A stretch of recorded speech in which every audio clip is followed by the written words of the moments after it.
Alors là, ici, on veut retrouver ces résultats-là de trois façons différentes. D'accord? Donc, ce n'est pas parce qu'on a des doutes là-dessus, là, c'est juste pour finalement s'habituer à manipuler toutes ces dérivées-là. Donc, je vais partir de cette relation-là ici. Puis là, on veut finalement montrer qu'en entropie constante, on a ça ici. Alors, entropie constante, ça veut dire que ds est égal à 0. Donc, je pars de... Donc, dans tous les cas, je vais partir de 0 est égal à nu CV dt plus P dV. D'accord? Donc, ça, c'est ma relation pour ds est égal à 0. Donc, dérivation numéro 1, qu'est-ce que je fais? Bien, j'intègre ceci par rapport à la température, par rapport au volume. Donc, ça va me donner 0. Donc, CV ne dépend pas du volume. Donc, nu, hein, le volume qui est ici, ça ne veut pas dire que ça dépend de la volume, ça veut dire que c'est pris à volume constant. Donc, nu CV dt plus, bon, pression, je l'ai écrit en fonction de la température et du volume. Donc, nu RT sur V dV. Donc, ici, j'ai la température qui est dans le chemin. Température n'est pas zéro. Hein, je suis troisième loi de la thermodynamique. Je n'aime pas tellement ça, être à zéro. Donc, j'ai le droit de diviser par la température ici. Donc, si je fais ça, qu'est-ce qui va arriver? Ben là, j'ai juste à intégrer. Hein, je vais trouver 0 est égal à nu CV log de t sur t initial plus nu fois R fois le log de V sur V initial. Puis là, je fais exactement les mêmes manipulations que j'avais fait là. Je retrouve ça, je retrouve ça. D'accord? Donc, plutôt que de trouver l'entropie et mettre l'entropie constante, je peux la mettre tout de suite égale à 0, puis voir la relation que ça implique entre la température et le volume. Hein, la seule façon que ça va pouvoir marcher, donc c'est que ça, c'est égal à nu R fois le log de T fois CV sur R fois V divisé par T initial fois CV sur R fois V initial. Puis la seule façon que ça peut être égal à 0, c'est si ça, c'est constant. Puis ça, c'est constant seulement si ça, c'est satisfait, donc ça, c'est satisfait. Monsieur, j'ai une question. Oui, oui.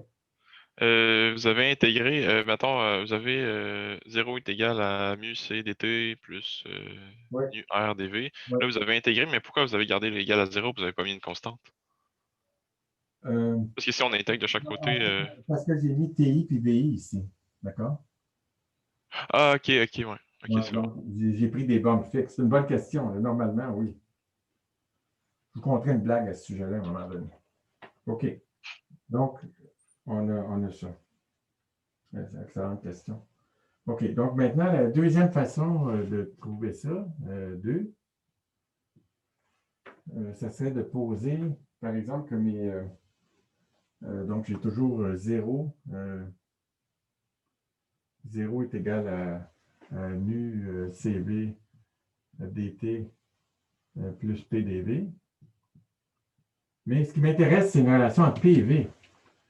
Donc, j'ai le droit, hein, on a fait tout un plat autour de ça, d'utiliser P et V comme variable indépendante. C'est-à-dire que dans ce temps-là, il faut que j'écrive dt dp à volume constant dp plus dt dv à pression constante dp plus pdv. OK, vous voyez ce que j'ai fait? Je vous avais averti. Je vous avais dit qu'on ferait ça. J'ai décidé de prendre. Oh, ça va mal encore une fois ici.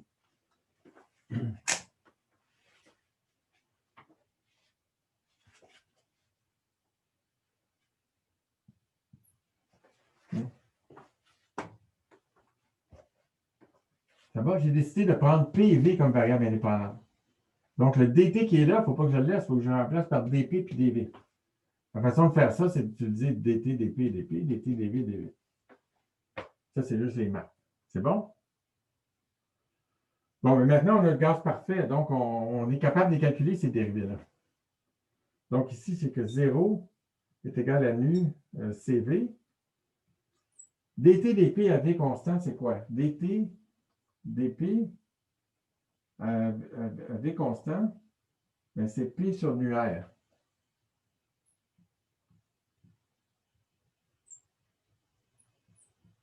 Est-ce que c'est bon? Vous voyez, j'écris T en fonction de P et V. Donc, c'est PV sur nu R. Puis, je prends la dérivée par rapport à P. Oh! La dérivée, j'ai prise par rapport à P, puis là, je mets P ici. Donc, c'est V. V sur nu R. Est-ce que je me suis trompé, là, ou ça va? OK, jusqu'ici, c'est bon. Maintenant, on va faire un peu de place ici.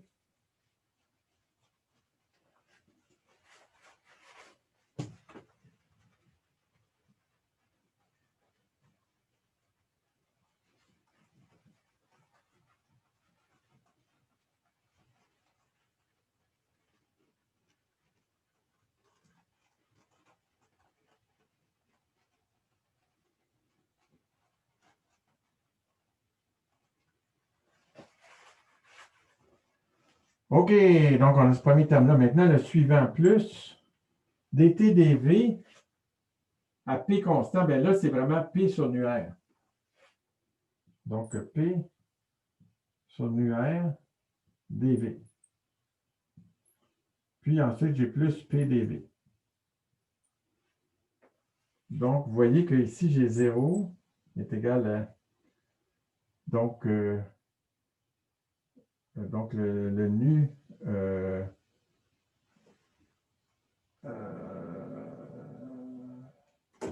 le nu se simplifie. Je pense que ça m'a très content de ça. Là. Donc, j'ai CV sur R VDP plus le nu simplifié ensuite encore. Donc, j'ai P sur R DV. Puis ici, j'ai... Où est-ce que je me suis trompé? Vous n'avez pas distribué le CV sur le P sur R. Ah, c'est ça. Merci. CV sur nu R plus P DV. À mesure qu'on fait les calculs, il faut regarder les unités. Puis là, mes unités ne marchaient plus. Donc, voilà.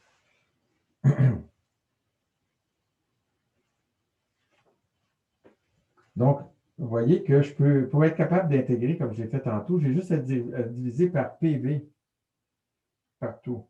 Donc, si je divise par P fois V partout, j'ai CV sur R fois DP sur P.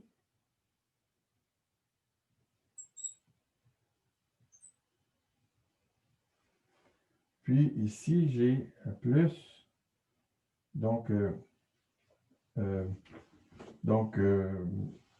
j'ai divisé par PV, donc j'ai CV sur R dV sur V. Puis ici, j'ai plus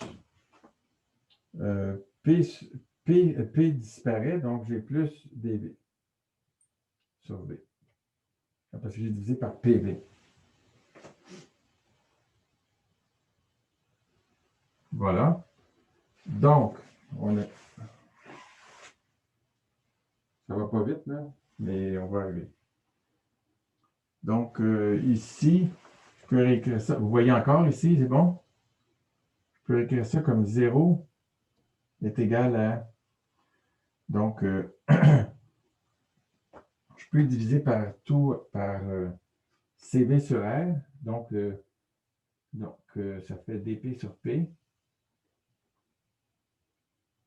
plus 1 plus R sur CV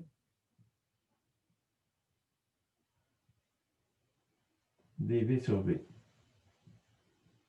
Donc, vous avez juste à multiplier tout ça par R sur CV. Ça donne ce qui est en bas ici. Donc, maintenant, on a essentiellement fini.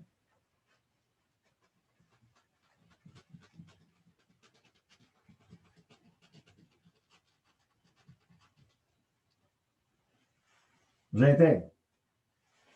Donc, j'ai que 0 est égal à log de P sur PI plus le log de V sur VI exposant 1 plus R sur CV, c'est quoi? C'est gamma. C'est gamma, exactement. Hein? C'est beau. C'est bien. Hein? C'est CP sur CV. Parce qu'on a vu que CP, c'était CV plus R. Donc, vous voyez que cette relation-là, qu'est-ce que ça me donne? Cette relation-là, ça me donne que 0 doit être égal au log de PV à la gamma sur PI fois VI à la gamma. Donc, la constante peut être évaluée à n'importe quel volume ou pression. Donc, ça veut dire qu'en entropie constante, on est parti de là, ds égale à 0. J'ai la relation PV à la gamma est égal à une constante.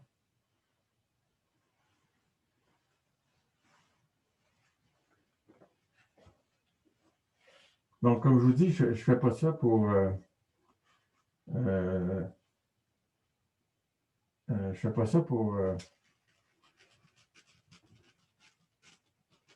vous montrer qu'on ne s'est pas trompé, là.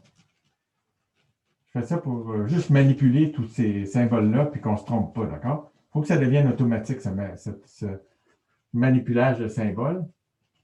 Puis si on réfléchit bien, qu'on y va doucement, puis qu'on n'a pas trop écouté des lections, normalement, c'est bon. Mais il faut le faire quelques fois, là, sinon, ça ne marche pas. Donc, dernier bout, 3. Vous voyez que j'ai P, on sait que PV est égal à nu R T. Donc, ça veut dire que donc D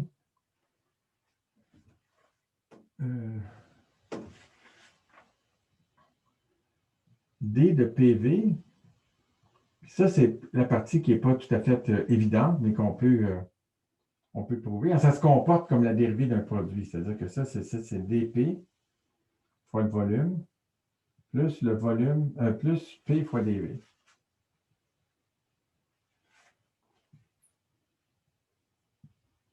dV, c'est égal à nu R dt. Donc maintenant, si je retourne à ma relation originale, je ne vais pas trop en effacer ici, parce que je vais peut-être en avoir besoin. Si je retourne à ça ici, hein, qui est 0 égale CV dt plus P dV, qu'est-ce que je peux faire? Je peux écrire que ça, c'est égal à 0 égale nu CV. Puis regardez, j'ai trouvé une relation pour dt en fonction de dP puis dV. Donc, je peux écrire ça comme... Je peux écrire dt qui est là, comme V dP sur nu R, plus P sur nu R dV. Puis ensuite, j'ai plus P dV.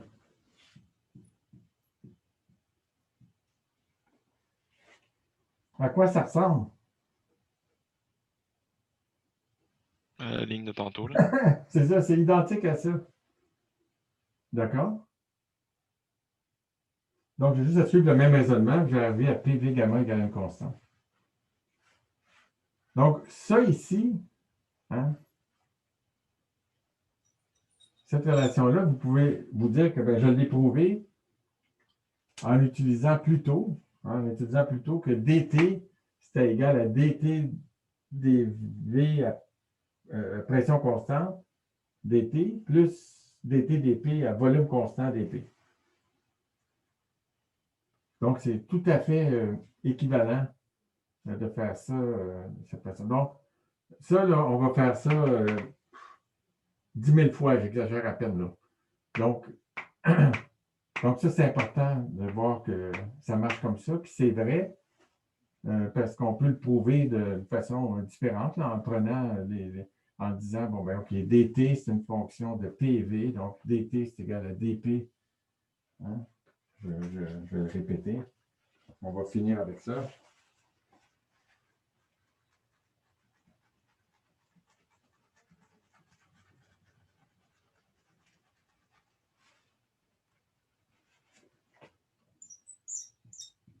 Si j'utilise PV comme variable indépendante, ça, c'est égal à dt dp à volume constant, plus fois dp, pardon. J'ai hâte de finir. On fait des erreurs. Plus dp, plus dt dv à pression constante dv. Voilà. Puis là, je peux utiliser l'équation des gaz parfaits, mettre ça là-dedans, puis je vais retrouver exactement ça. D'accord?